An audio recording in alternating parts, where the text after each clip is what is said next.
Titikman natin guys ngayon itong ating mango sticky rice.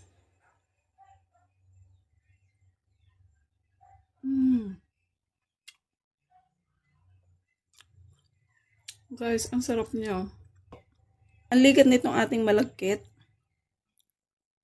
And yung ating sesame seeds, huwag niyong kakalimutang maglagay kasi nakaka-add siya sa flavor nitong ating mango sticky rice.